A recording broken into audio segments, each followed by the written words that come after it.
Hey everybody, this is Alex Merced from alexmercedcoder.com, and what I want to do today is go over CSS, talk about CSS, and basically kind of go over how to use CSS, what is CSS, which stands for Cascading Style Sheets. Essentially, when you're doing web design, CSS is one way to give style to a web page. So what we're going to do is we're going to create some HTML, and we'll practice styling it and learning the different parts of CSS. But the basic idea is this. You're going to select different elements. So you're going to have different selectors. So different ways of saying, these are the things that I want to apply a style to. And then you'll have your styles, which are made up of properties and values. So the property is what you're changing. Like, let's say the color, which is the font color. That's the property. And then I'm going to change its value to, say, orange or red. So there are properties and values that we apply to different selectors, which are the things that I'm choosing to style. And really a lot of the art in CSS, a lot of what matters is understanding what you're selecting. So if you understand what you are selecting with CSS, CSS becomes a lot easier. So let me just set up my computer so that way we can do that. So let's go to my screen. Cool. And let's see here. Let's create a new project. Okay, so I'm going to copy my boilerplate because it's already all set up. So if you haven't seen my video on organizing front-end code, that's where I go over how I built my boilerplate. Okay, so just so you know, that's where that is. So let me paste the copy of that. Boilerplate copy. Let's rename this to CSS lessons. And cool. And again, I'm using Visual Studio Code as my editor.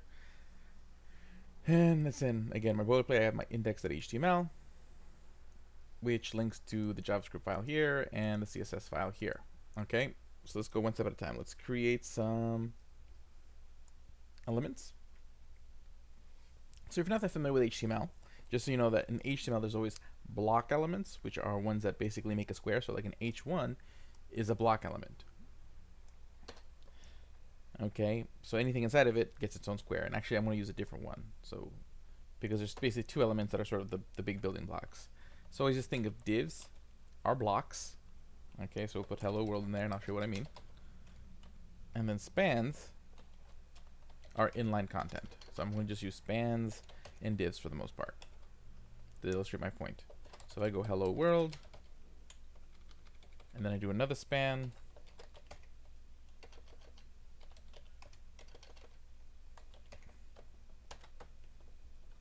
okay, with goodbye world.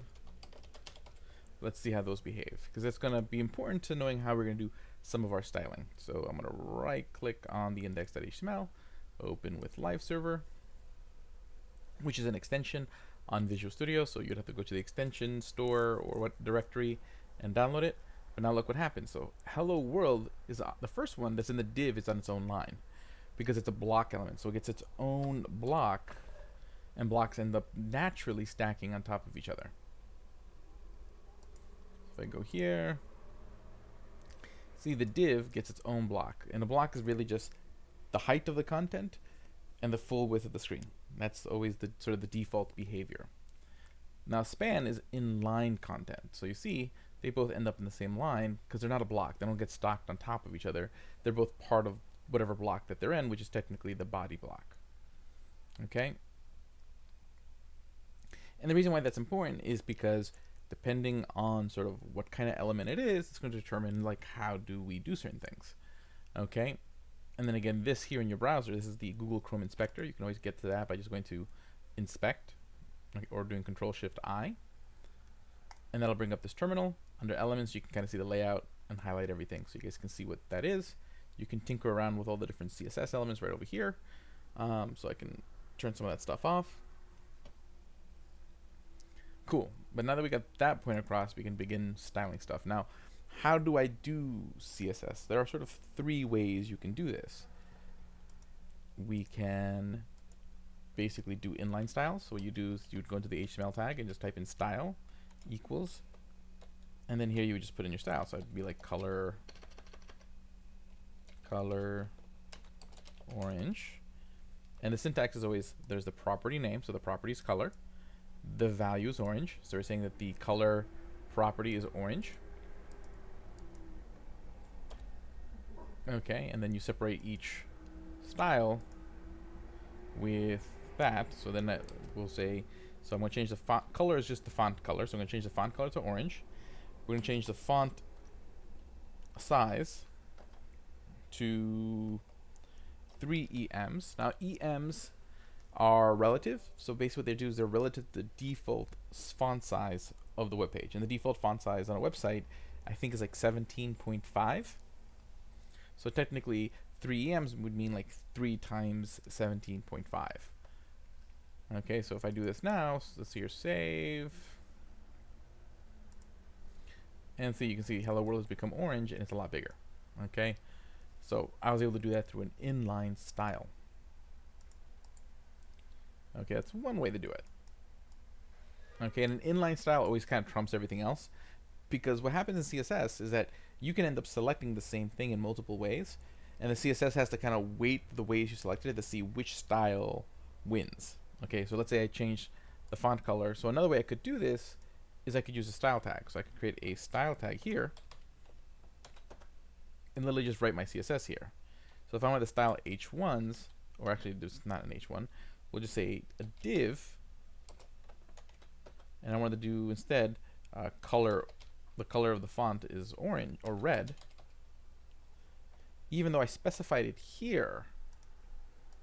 Since I said this, since I put the style specifically on this div, so if I were to copy this div, just to kind of illustrate the point, okay, and I take out the inline style on this div, technically this style of div, because this is my selector, I'm selecting div elements, and I'm saying the style is change the color red. Technically both of these are divs, so that style would apply to both of them. But since this one has an inline style, that's going to trump the style in the style tag. Okay, so inline styles are always sort of the strongest. So if you really need to override things, you can do an inline style. But see, like this one got that style, this one just gets the red because it doesn't have the inline style. Okay, cool. So those are two different ways. The thing is, you know, style tags and inline styles are definitely, actually they're much more used now than they used to be, because of things like React and Vue, where the way you write your code's a bit different. But if you're just doing your standard, hey, my HTML is in an HTML file and my JavaScript's in a JavaScript file, then it makes a lot of sense to move all your CSS into a CSS file. Okay? Because it makes your code not get so cluttered. So instead of having all this here, okay, I will do it in here. Okay, and so here, my boilerplate, I have just some basic stuff set up there, so you can ignore all that for the moment. Okay, but let's say I want to make that div, and let's do this. I'm going to take this div and wrap it in a main tag. Oh, well. Or just, okay, put a main tag here. And a main tag is a semantic tag, meaning it really doesn't do anything different. It just has a name that makes it more clear. So literally, main, I can just write you the list right now. Main, aside, article, nav, header, footer. These are all just glorified divs. Okay, they're really nothing other than just a block element, but they have a name, so that way you can be. It just helps you be more specific. So that way I can actually denote, like, this area of my HTML is a footer, this area is the main area, this is my header, you know, this is like my sidebar, this is, you know, my blog article. Basically, that's what they're for. But they all default to the behavior of a div. Okay, so far as their HTML behavior, this main thing really does the same thing as this div. But again, the browser is going to look at this as a tree. So I have a body tag that has a div in it. I have a body tag that has a main in it with a div inside of it. And that's important because you always want to be specific. So for example, I could do just div, and again, it'll apply to all the divs. Okay. So I'll say color orange.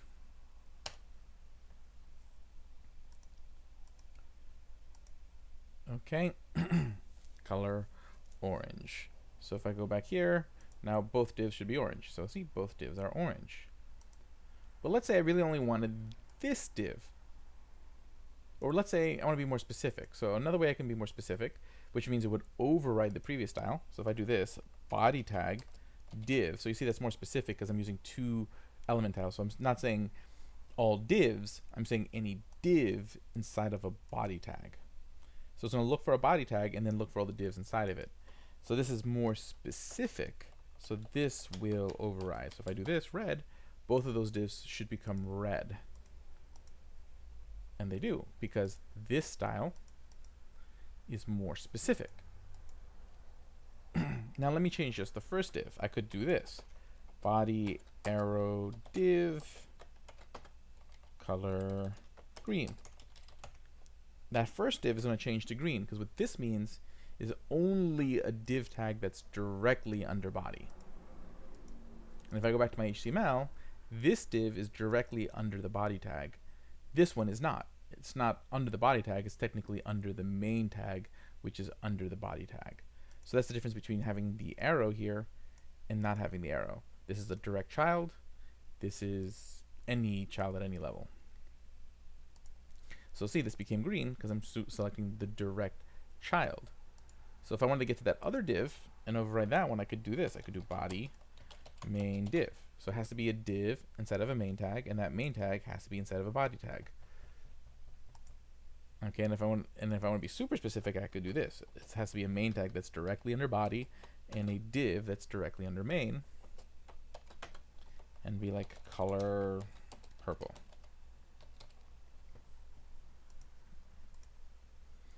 Cool. And see, now that's become purple. So again, the greater point is the more specific your selector, the more specific the way you're selecting that element, the more likeliness it's going to override other styles that are less specific. So inline styles will pretty much override everything. The other really sort of heavy one is an ID. So now how does an ID work? An ID is a property you can give on the HTML, but you can only do it to one tag, which is why it's so specific. So if I were to go here and say div ID equals cheese. Okay, so there's my ID. Okay, now watch what happens. Let's see here. Even though this, right now it's green, so even though this is really specific, I'm pretty sure the ID will take even higher precedence. So if I do, and the way you select an ID is you just do this, cheese. So cheese, and then we'll make it color equals pink. We'll see if that overrides it. Yep, and the pink beats out the direct child selector. So generally I always think that sort of your strongest is your ID and your inline styles. Generally, probably the ID is the better way to go versus your inline style because, yeah. Okay. So just to kind of recap, when you're doing CSS selectors, you're selecting an element, and you can do it based on like, hey, this element's inside this element, it's the direct child of this element, really anything. So we're going to go over more selectors. But remember, the main thing is thinking how specific my selector is. It's always better to be more specific, so that way you limit overlapping in your CSS styles. Now, a good strategy to kind of be very specific but not clutter your code with a bunch of IDs is the following. So let's try this out. So what I would like to do, so what I'll often do to kind of be specific without creating a whole bunch of IDs, is that I generally just give an ID up to sort of a container div. Okay, so we'll say div ID equals header. Okay,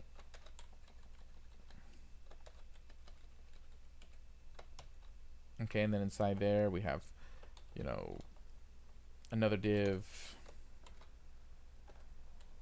and then maybe we have a main tag inside there as well.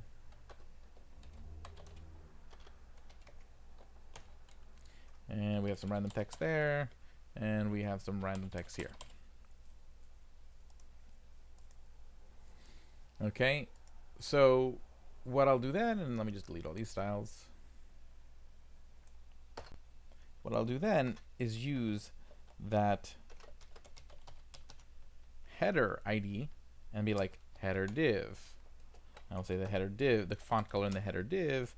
So the div that's inside that header ID is red.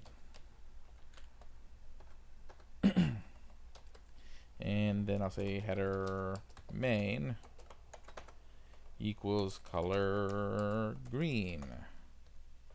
Okay, so in this case, again, I didn't have to create like 5 different IDs, and then I can use my different semantic tags, because literally it's only in this particular div that this situation exists. Okay, although there's not a closing div for, yeah, there isn't a closing div, so let's fix that. There we go. Yep, perfect. Save.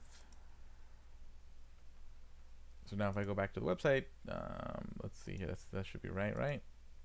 Red and green, yep. Okay, so it allows me to be specific. So if I have another div with a main tag and a div inside of it, these styles won't apply, and I can give that other div a unique ID. So I try to look at, for different containers, like different categories, and give sort of the wrapper an ID, and then use this kind of picking beyond that.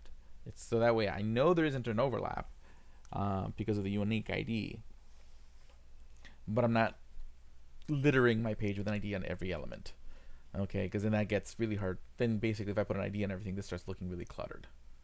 Now, what if I wanted to do a style that applies to all divs and main tags? There's a couple different ways I could do this. I could do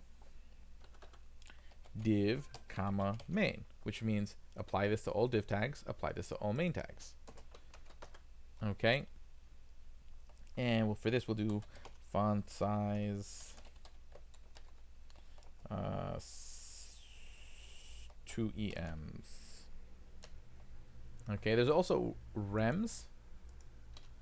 And Rems are relative to the container that they're in. So basically, while EMs are a multiplier on the default font size of the overall document, which is by default 17.5 unless you change it.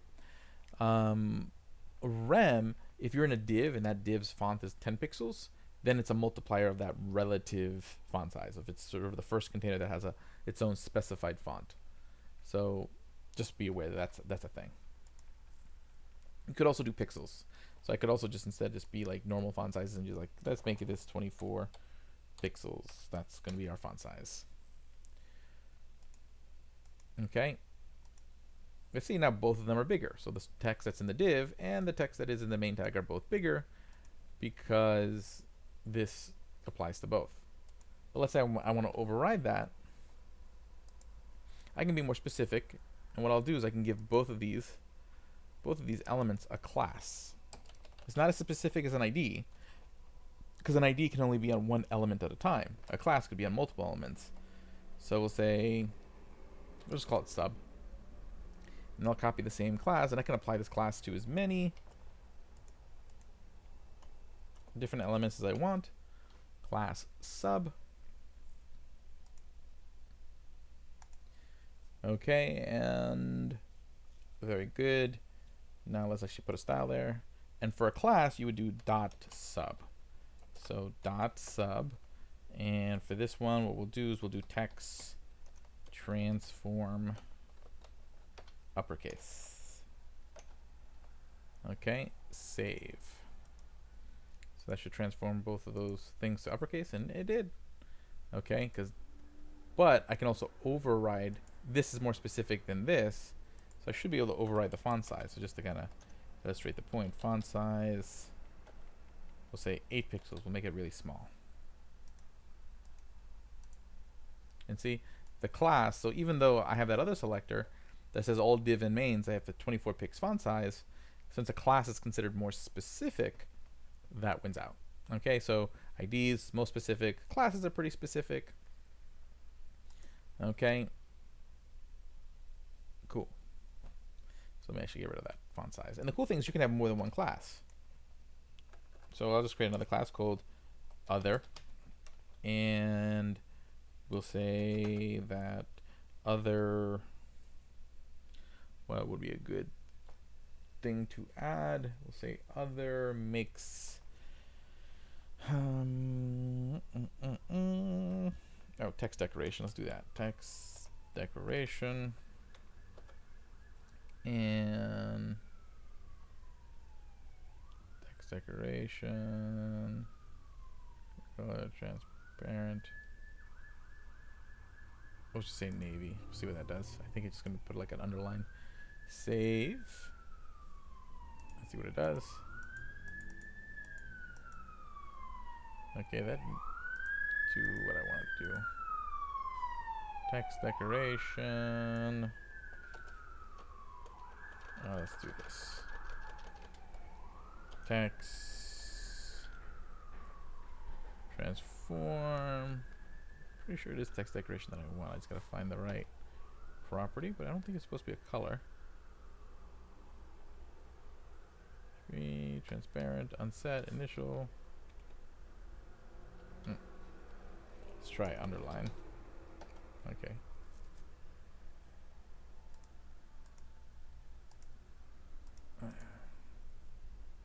Oh, okay, so let's look at the documentation. Text decoration, CSS.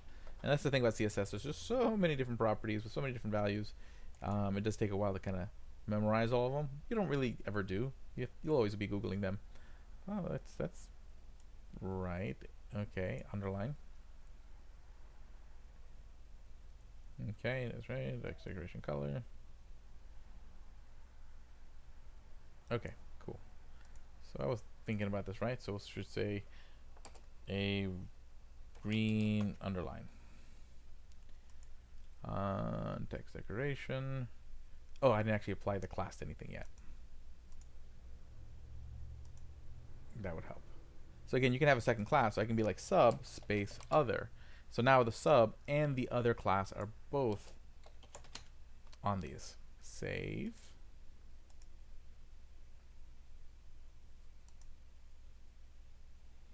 Okay, neat. And let's go over here. That's what I want. You want to see the styles applied, and there you go. So you see the underline. Okay, and I can apply two classes. So basically, you can have multiple classes. That's an important point. That's generally how most CSS frameworks like Bootstrap and Materialize work. They give you a bunch of classes that you can add to your elements that apply styles. Okay, a couple of little things before now. First, one more selector before we start doing pseudo selectors and pseudo elements. Like, let's say we have an input tag, right? So we have a little form, and this input is type equals text. Let me just put some quotation marks in there. Okay, save. Now, if we go back to our file, see there's this input tag, and that's kind of an ugly form. I would like to make that prettier. So how can I do that? I mean, I could just do input, okay, but there might be lots of fields in my form, and I don't want to style them all the same way. I could also select it by the property, so that whole text equals text, I could do that. What you do is you use square brackets, so text equals text. In the square brackets, you can put whatever property. I could just put text and be like any property that has a text property, but if I want to be specific, I'm saying, hey, any element that has a property called text, or actually it's not text, it's type that equals text, and I want to style that. So we'll style that to we're gonna say border 3 pix solid red. Okay, and that works. That should work. Let's go over here and see. Now see that input box has a solid red. Now I could be more specific. Again, more specific is always better. So I could just do input and actually keep it all together. So this means any input tag that has a property called type that equals text. That's more specific. You like more specific.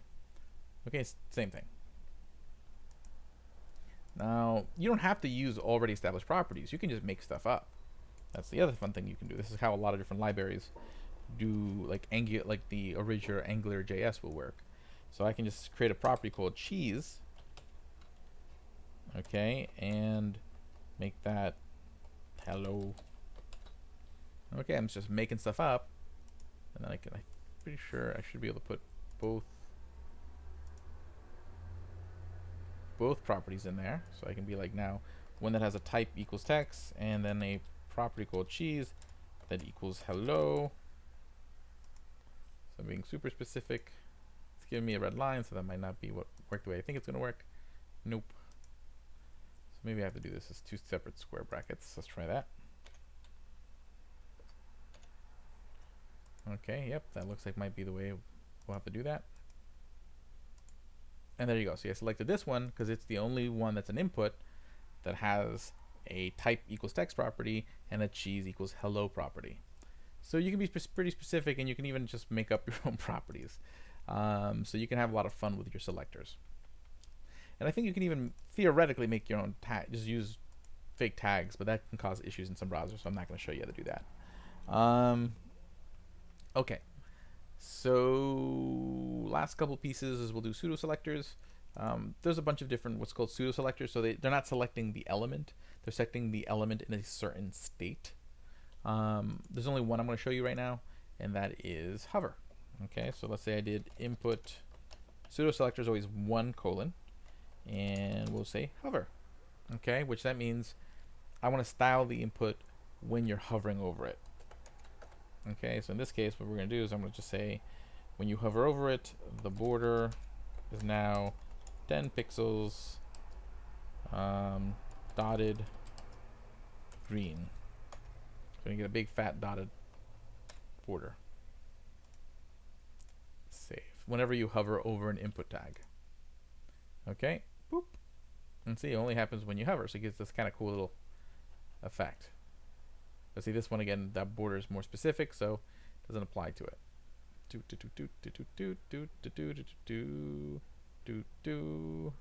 Cool. So that's hover.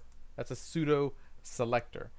And again, you get the pseudo selector by just taking a normal selector and then applying colon and whatever pseudo selector you want over there. Okay, and again, if you want to see what's going to override what, if you actually hover over it, see how it says selector specificity? Okay, that's kind of giving you the points. So a selector with, see like this one, see it has more points, so that's why that one wins. Okay, so you can kind of take a look at the score, and again, basically a 1 there is better than a 1, is stronger than 1 here, which is stronger than 1 here. Okay, where those numbers are coming from isn't necessarily important at the moment, but the idea is you're able to check sort of the specificity of your, which really just means one class, one ID, no classes, one element. So we selected one ID and one element. So here where we have a class, see there's one class, no IDs, no elements. Okay, and it just basically scores it, and whichever one has the highest score wins. Okay, and then last is the pseudo elements. Okay, so let's say we'll do the dot other. Do here, Control C. Dot other hover. So when you hover over it, and then we're going to say there's something that's after it. So that means after the element. So basically it'll take whatever this thing is and then put something after it. And it'll put whatever you put in this content. So we can put in content, and we'll pass in hello world. Save. So let's hover over something that would be in the other. And see, you get hello world. See, hello world gets added to it. So before, and then if there's another one called before, that would add it before. Okay, so that's just a way to do really cool little things like that. Okay, and you don't have to hover it. Like what a lot of people do is use it to do like drop caps or bullets or custom bullets or something like that. Okay, so, but after it's called a pseudo element and gets two colons because you're actually adding content to the screen. It's not like that element in a current state. It's relative to this element, we're going to add something. It's really before and after, and then use this content property, and then anything in here can style that content. So I can be like, I want that hello world to be in a black font. Okay, and so now if I go here, see hello world's now in a black font. Cool. And let's see here. I think there's any other low hanging fruit. No, I think that's pretty good for this first video, kind of going over the selectors. Next video, we'll start going over more about positioning. I'll see you guys in the next video.